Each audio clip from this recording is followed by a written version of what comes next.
आपने जम्मू की वैष्णो माता का नाम अवश्य सुना होगा। आज हम आपको इन्हीं की कहानी सुना रहे हैं जो बरसों से जम्मू कश्मीर में सुनी व सुनाई जाती है। कटरा के करीब हंसाली ग्राम में माता के परम भक्त श्रीधर रहते थे। उनके यहाँ कोई संतान न थी।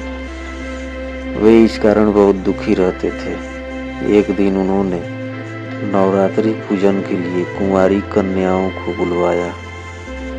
माँ वैष्णो कन्या वेश में उन्हीं के बीच आ बैठी। अन्य कन्याएं तो चली गईं, किंतु माँ वैष्णो नहीं गई। वह श्रीधर से बोली, सबको अपने घर भंडारे का निमंत्रण दे आओ। श्रीधर ने उस दिव्य कन्या की बात मान ली और आसपास के गांवों में भंडारे का संदेश पहुंचा दिया। लौटते समय गोरखनाथ व भैरवनाथ जी को भी उनके चेलों सहित न्योता दे दिया।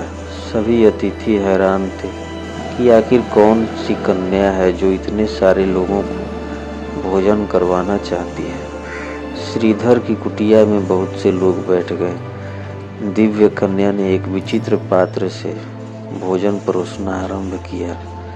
जब कन्या भैरवनाथ के पास पहुंची तो वह बोले, मुझे तो मांस व मदिरा चाहिए। ब्राह्मण के भंडारे में यह सब नहीं मिलता।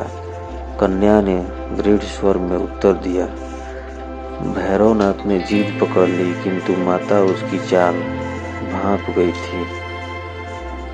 वह पवन का रूप धारण कर त्रिकूट पर्वत की ओर उड़ चली। भैरव ने उनका पीछा किया। माता के साथ उनका वीर लंगूर भी था। एक गुफा में माँ शक्ति ने 9 माह तक तप किया। भैरव जी उनकी खोज में वहां आ पहुंचा। एक साधु ने उससे कहा, जिसे तू साधारण नारी समझता है वह तो महाशक्ति है। भैरव ने साधु की बात अनसुनी कर दी।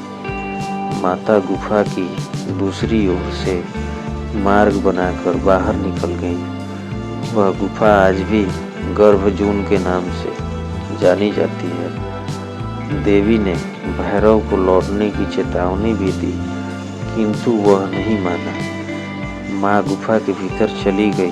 द्वार पर वीर लंगूर था। उसने भैरव से युद्ध किया। जब वीर लंगूर निढाल होने लगा तो माता वैष्णो ने चंडी का रूप धारण किया और भैरव का वध कर दिया। भैरव का सिर भैरव घाटी में जा गिरा।